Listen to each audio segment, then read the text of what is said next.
Arman. Bukan nama sebenarnya. Aku akan menceritakan pengalaman mendaki gunungku di tahun 2006. Waktu itu, aku masih kuliah di semester 7. Dan aku menyukai kegiatan mendaki gunung. Meskipun belum bisa juga dikategorikan sebagai anak pecinta alam yang kegiatannya rutin mendaki berbagai gunung.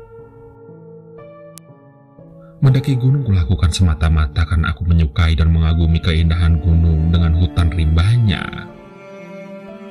Hawanya yang sejuk dan udaranya yang menyegarkan. Dan saat itu adalah pengalaman pertamaku ke Gunung Gede yang berada di Jawa Barat, tepatnya di antara Kabupaten Bogor, Kabupaten Cianjur, dan Kabupaten Sukabumi.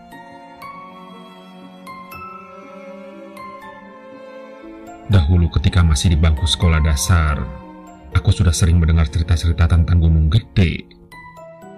Tapi seputar kisah-kisah kejadian mistisnya saja. Aku bahkan ingat pernah membaca berita di koran sekelompok anak muda yang sedang berwisata ke daerah Kebun Raya Cibodas yang merupakan bagian dari kawasan Gunung Gede. Saat mereka berfoto pada sebuah air terjun, mereka terkejut melihat hasil fotonya. Karena di antara tirai air terjun yang menjadi latar foto nampak kepala manusia yang sangat besar. Dan apabila ditegaskan lagi, itu adalah merupakan kepala sosok raksasa. Entah bagaimana penjelasannya akan fenomena tersebut, mengingat kala itu belum ada aplikasi foto editor. Bahkan, belumlah era telepon genggam seperti sekarang. Namun demikian, jika sudah berada di gunung, aku sedikit melupakan hal-hal yang mistis dan menyeramkannya. Pesona dan keindahan pegunungan mampu mengalihkan semua hal itu. Paling tidak bagiku. Tapi tetap saja, doa dan kewaspadaan selalu mengiringi langkahku saat mendaki gunung. Baiklah, kembali ke kisah pendakianku. Aku mendaki Gunung Gede bersama teman-teman kuliahku. Dan salah satu teman kuliahku mengajak teman-teman alumni SMA. Jadilah total pesertanya 9 orang. Titik awal pendakian kami dari Cibodas dan rencananya turun dari Gunung Putri. Kami merencanakan pula berapa lama kami mendaki. Dikarenakan kami semua kuliah dan saat itu sedang masa liburan, maka ditetapkan pendakian itu akan berlangsung selama 3 hari 2 malam. Itu merupakan pendakian yang santai. Kami memang hendak menikmati semaksimal mungkin. Sebenarnya, malam pertama kami bermalam di camp 2. Itu dikarenakan memang kami tiba di Cibodas saat hari sudah malam pukul 8. Dan pagi harinya setelah sarapan, barulah kami melanjutkan perjalanan. Saat menyusuri jalur pendakian, suasananya begitu ceria. Terkadang keluar juga bercandaan dengan kata-kata makian kasar, bahkan menyerempet porno. Disusul tawa lepas yang membahana. Maklum, namanya rombongan anak-anak muda. Seringnya berperilaku sembrono dan tidak berpikir panjang. Hingga akhirnya pada sore hari kami tiba di camp yang bernama Kandang Badak. Camp Kandang Badak merupakan camp terakhir rute Cibodas sebelum mencapai puncak Gunung Gede. Camp itu juga merupakan persimpangan apabila hendak menuju ke puncak Gunung Pangrango. Di Kandang Badak, kami mendirikan tenda. Rencananya kami akan melakukan pendakian ke puncak pada waktu dini hari pukul 3 untuk dapat menikmati matahari terbit dari puncak Gunung Gede. Atau istilah yang dikenal di kalangan pendaki adalah summit attack. Malam hari itu diisi dengan keceriaan bahkan kehebohan atau malahan kegaduhan. Bayangkan, di Camp Kandang Badak, bukan kami saja rombongan pendaki, banyak juga rombongan lainnya. Meski tidak seramai jika pendakian di bulan Agustus yang biasanya digelar seremonial upacara 17 Agustus di lapangan Surya Kencana.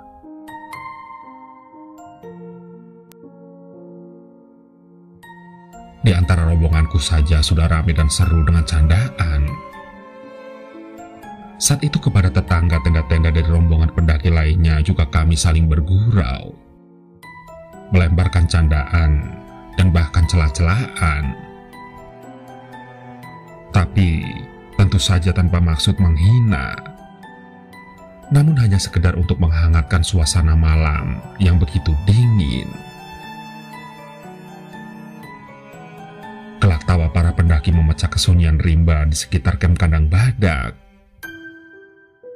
Bahkan, ada kelompok pendaki yang bernyanyi seperti layaknya paduan suara, meskipun tanpa diiringi instrumen musik, yang memang merupakan salah satu barang yang tidak diizinkan untuk dibawa ke dalam lingkungan Gunung Gede, yang juga merupakan cagar taman nasional.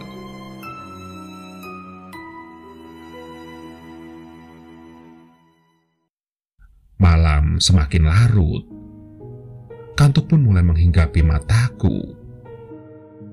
Tubuh juga rasanya cukup letih setelah berjalan sedari pagi dan siangnya. Dan lagi pula, kami memang harus segera beristirahat karena rencana dini hari nanti akan summit attack ke puncak. Sampai salah seorang teman mendakiku berteriak dari dalam tenda yang ditunjukkan ke seluruh pendaki yang malam itu bermalam di Camp Kandang Badak. "Selamat malam para badak." Begitu teriaknya. Derai tawa pun kembali terdengar pecah. Tapi rencana tinggallah rencana, karena kami semua bangun kesiangan. Rencana pukul 3 dini hari berangkat menuju puncak, namun anggota rombonganku yang paling awal bangun saja pukul 6 pagi. Kami hanya tertawa-tawa saja akan kenyataan itu. Dan saat bangun tidur, aku merasa bagian belakang pahaku pegal-pegal. Sebenarnya wajar-wajar saja jika mendaki bagian kakilah yang paling terasa pegal. Karena berjalan cukup jauh, menanjak, ditambah lagi dengan beban bawaan dalam tas carrier. Untuk mengurangi rasa pegal itu, dan agar siap kembali berjalan melanjutkan perjalanan, maka aku terpikir hendak mengolesi paha bagian belakangku dengan krim pereda nyeri. Dan untuk itu aku perlu membuka celanaku. Dikarenakan di dalam tenda ada teman-temanku, dan aku merasa risih jika harus membuka celana di hadapan mereka, maka terpikir pula olehku melakukannya di luar, tepatnya di belakang tenda. Di belakang tenda, aku menurunkan celanaku hingga hanya celana dalam saja yang kukenakan. Dan pantatku menghadap ke arah lebatnya pepohonan rimba.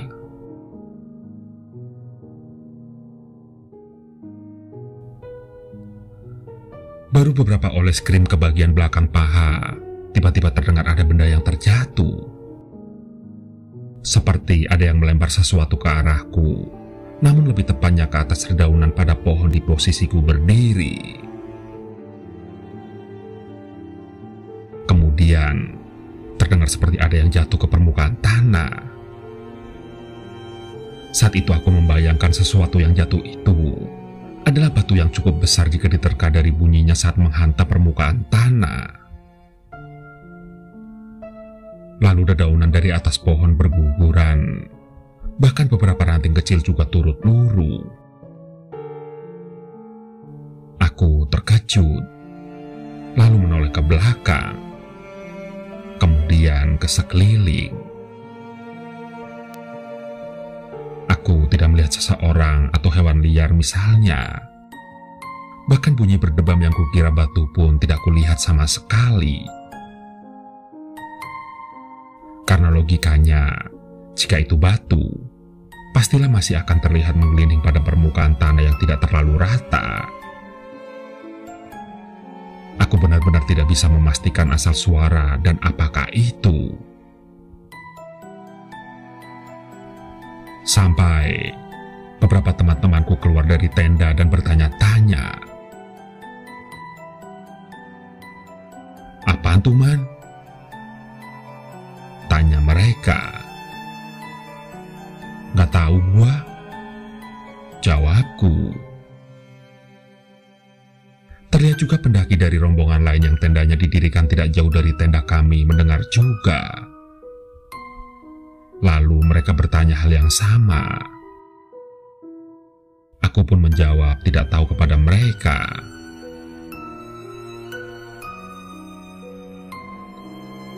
Merasa ada yang tidak beres, kemudian aku berkata lirih, "Maaf, tapi entah kepada siapa." Sontak segera saja aku menyudahi mengolesi pahaku dengan krim dan bergabung kembali ke teman-temanku lainnya yang sedang bersiap-siap untuk sarapan.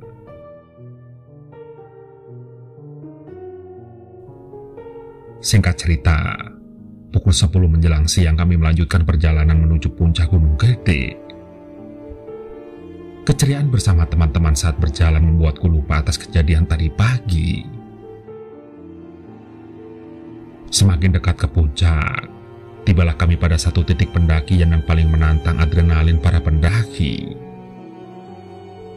Sebuah tanjakan yang dinamai Tanjakan Setan. Sebenarnya, tanjakan itu tidak terlalu tinggi. Hanya sekitar 10-15 meter. Namun tingkat kemiringannya nyaris 90 derajat. Dan untuk dapat melewatinya, para pendaki harus berpegang pada tali kuat yang tersedia dan posisi pijakan kaki harus benar-benar dipastikan bertumbuh pada permukaan yang kokoh. Karena apabila pegangan tali terlepas atau pijakan longsor, dapat dipastikan pendaki akan menderita cedera yang cukup serius jika sampai terjatuh.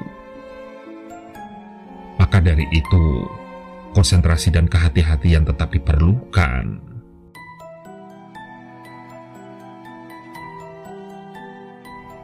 Syukurlah rombongan kami berhasil melewati Tanjakan Setan tanpa halangan apapun.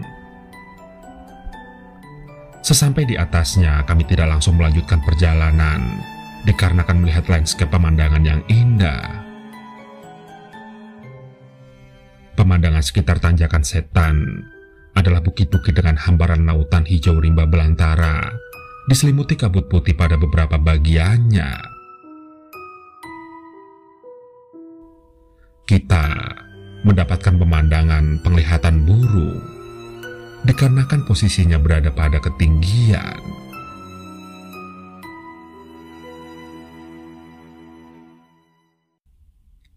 Tadinya salah seorang temanku tiba-tiba berteriak, "Anya!" Kemudian terdengar gema, "Nya, nya, nya." Entah siapa Anya, mungkin pacarnya. Kami pun jadi tertawa dibuatnya, dan aku pun berpikir seru jika mendengar gema yang kita teriakan.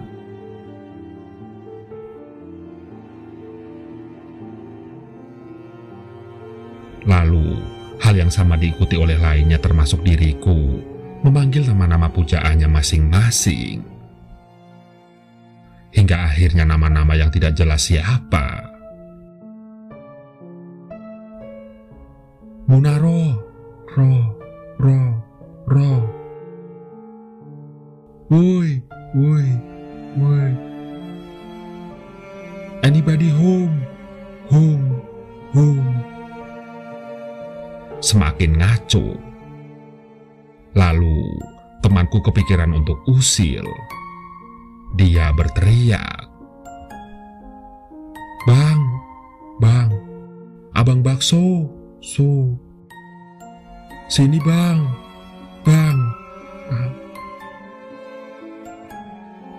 Mendengar kalimat itu, deritawa pun pecah. Bercandaan pun berlanjut. Seseorang terdengar menyeletuk, Lo tahu gak ini tanjakan apa? Nah, lo pada saya tanya. Tawa pun kembali pecah. Sampai tidak lama kemudian tiba juga kami di puncak Gunung Gede. Lantas kami berfoto-foto di puncak teras Gunung Gede, berlanjut berfoto dengan latar kaldera Gunung Gede. Lubang kawah berdiameter sangat lebar dan dalam. Terlihat kepulan asap seperti awan yang besar yang tidak seberapa menyempul dari bawahnya. Sungguh pemandangan yang luar biasa indah dan membuat takjub.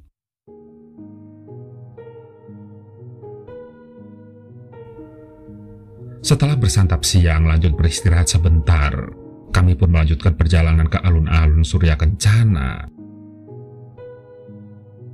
Tiba di lapangan atau alun-alun Surya Kencana, hari sudah menjelang sore. Saat itu suasananya sudah temaram, meskipun masih sekitar pukul 5 sore. Hal itu disebabkan juga oleh karena kabut.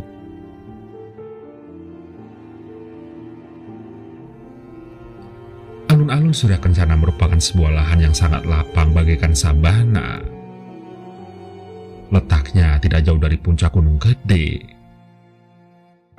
Di sana terdapat hamparan bunga Edelweiss, si bunga abadi yang tidak akan layu dan hanya dapat tumbuh di dataran tinggi pegunungan.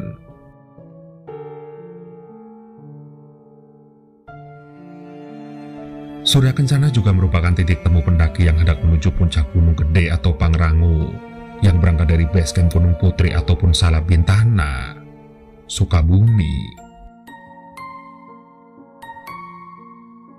Dan seperti sebagaimana telah direncanakan, kami hendak turun melalui jalur Gunung Putri.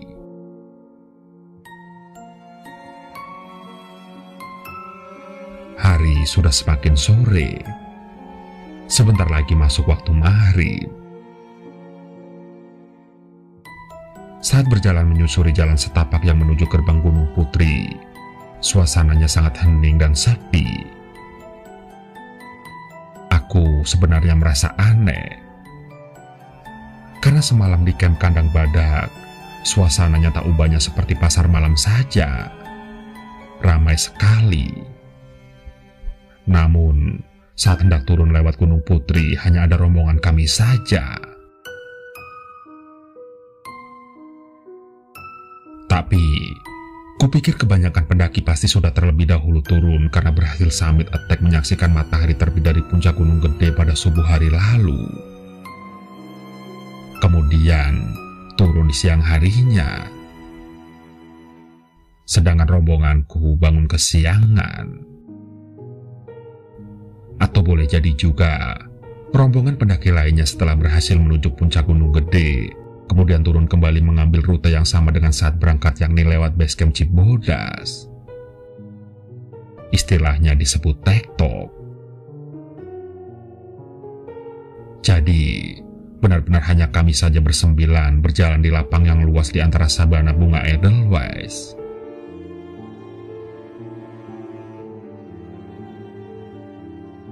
Batas alun-alun Surya Kencana adalah hutan rimba. Suasananya terasa syahdu sekaligus mistis. Sampai-sampai aku dan rombongan tidak banyak bersenda gurau karena suasananya sangat muram. Mungkin juga karena faktor kami sudah cukup kelelahan.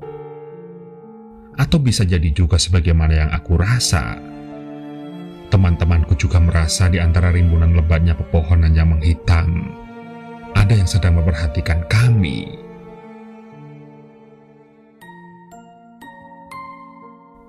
Langkah kami pun mengantar pada gerbang masuk menuju hutan rimba Gunung Putri. Waktu menunjukkan pukul 6 sore. Sudah masuk waktu maghrib.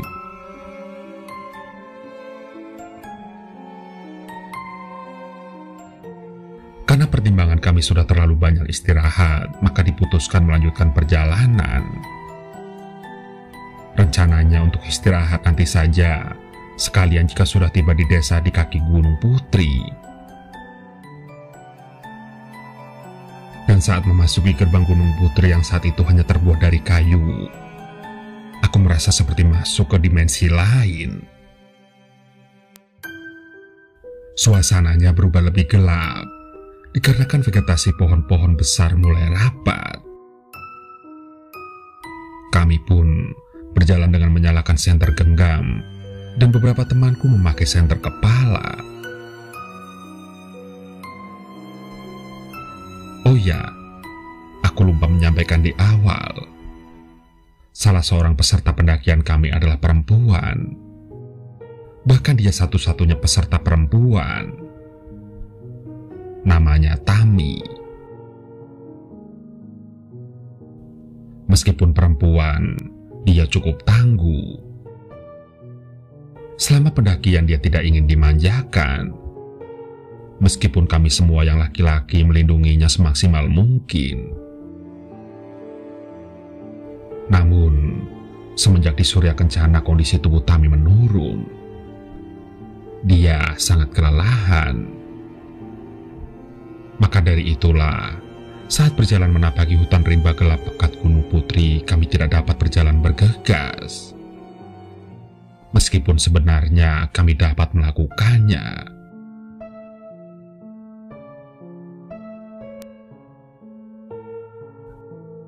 Perjalanan turun gunung selalu lebih cepat daripada saat mendaki, dikarenakan tidak melawan gravitasi. Bahkan, beberapa pendaki saat turun gunung ada yang mampu sambil setengah berlari. Tapi, itu tidak berlaku buat kami. Kami jadi lebih sering berhenti sejenak untuk memastikan Tami baik-baik saja. Dan saat pemberhentian kedua, atau kira-kira setengah jam berjalan sejak dari gerbang masuk Gunung Putri, aku menyapu pandanganku ke sekeliling. Saat menengok ke arah kananku, di antara celah-celah pepohonan, aku melihat ada cahaya-cahaya.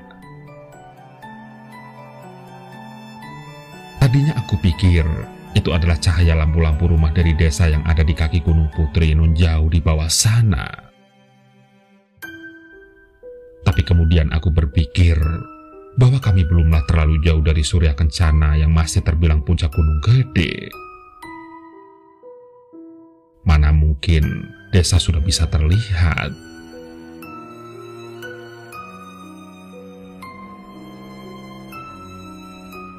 Akhirnya, apa yang kulihat dan pertanyaan dalam benakku kusimpan sendiri saja. Karena suasana saat itu sudah terasa tidak enak. Berbeda 180 derajat dengan suasana di awal pendakian yang ceria. Perasaanku pun tidak enak. Aku hanya ingin segera sampai di base camp Gunung Putri secepatnya.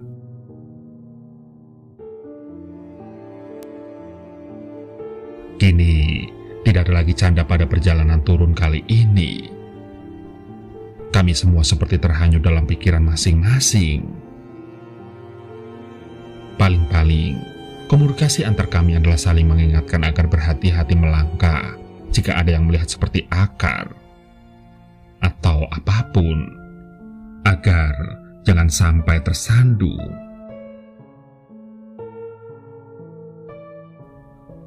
Ketika sekitar hampir 1 jam berjalan, kepalaku terasa berat.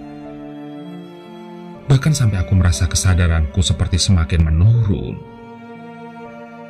Tubuhku terasa panas, padahal kami masih di atas gunung pada malam hari yang semestinya hawanya harusnya dingin. Peluhku membasahi pakaian. Namun, aku paksakan saja berjalan, mencoba mengabaikan rasa berat di kepala. Tapi entah mengapa aku ingin berteriak. Aku pun mencoba menjernihkan pikiranku meski sambil berjalan terhuyung. Aku berpikir seperti ada sesuatu yang ingin merebut sukmaku. Dan kemudian aku merasa ingin tertawa terbahak-bahak. Apa aku ini kerasukan? Gumamku dalam hati.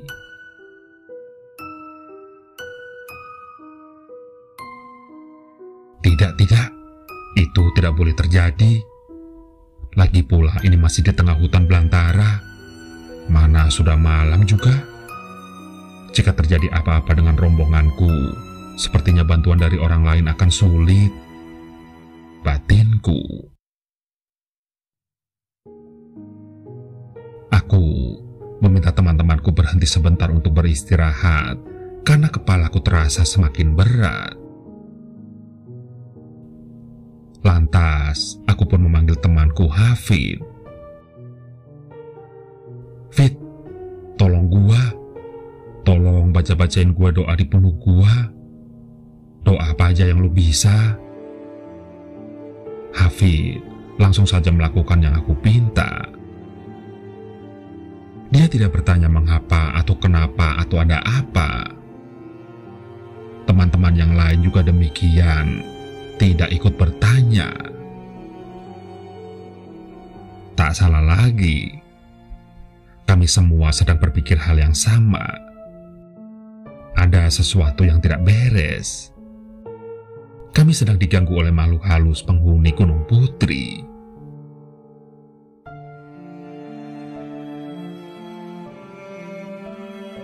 Aku mendengar Hafid sedang membacakan doa-doa di belakang punukku.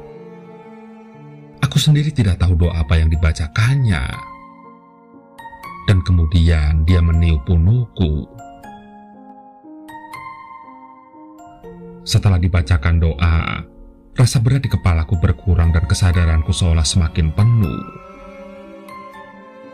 Aku pun kemudian diberi minum air putih. Yuk, cepat yuk jalan lagi, kata temanku yang lain.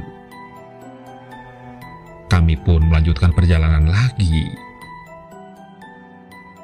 Hingga di satu lokasi, aku melihat vegetasi pepohonan terdapat pohon yang batangnya berdiameter besar-besar. Saat aku menyorot cahaya senterku ke bagian atas pohon yang berdiri di sisi kanan dan kiri kami, yang bagaikan pilar gapura besar, aku melihat 2 sosok perempuan mengenakan gaun putih sedang terbang saling bertukar posisi dahan pohon. Sontak, aku terkejut setengah mati. Aku tidak percaya dengan apa yang kulihat. Lagi-lagi, aku pun berusaha untuk menguasai diriku.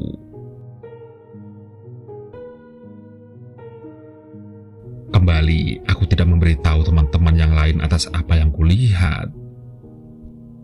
Namun demikian, aku berseru,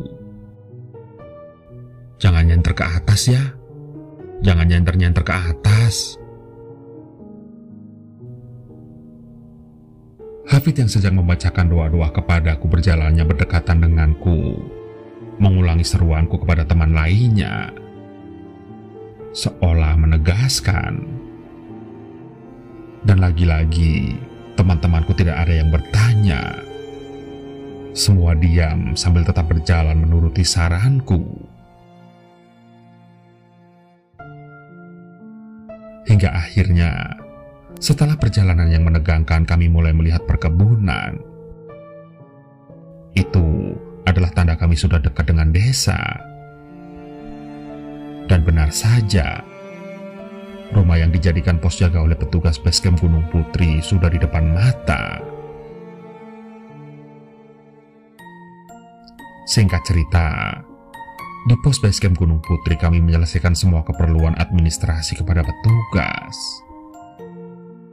Dan setelah segala urusan beres, kami pun menuju salah satu warung milik penduduk untuk beristirahat, mengisi perut, dan bebersih badan di kamar mandi musola.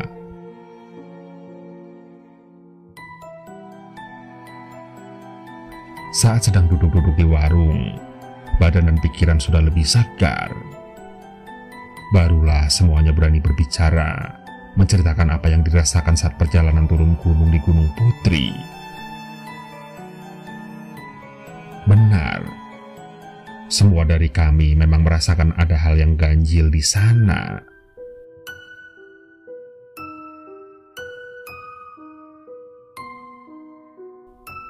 Apakah setelah pendakian ke Gunung Gede saat itu dengan semua yang aku alami, lantas membuatku kapok ke Gunung Gede?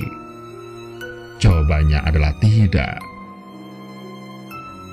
Karena beberapa tahun kemudian aku kembali mendaki ke sana, kembali melewati rute Gunung Putri, dan kembali mengagumi keindahan alun-alun Surya Kencana dengan padang bunga Edelweissnya. Namun kini aku belajar agar lebih menjaga sikap dimanapun aku berada, terlebih di gunung. Karena pada hakikatnya sebagai pengunjung kita adalah tamu, dan tamu sudah sepantasnya bersikap sopan kepada tuan rumah. Pelajaran lainnya adalah, aku tidak mau lagi berjalan mendaki gunung dan memasuki hutan di kala waktu maghrib. Konon di waktu itulah, semua makhluk gaib penghuni gunung keluar dari persembunyiannya.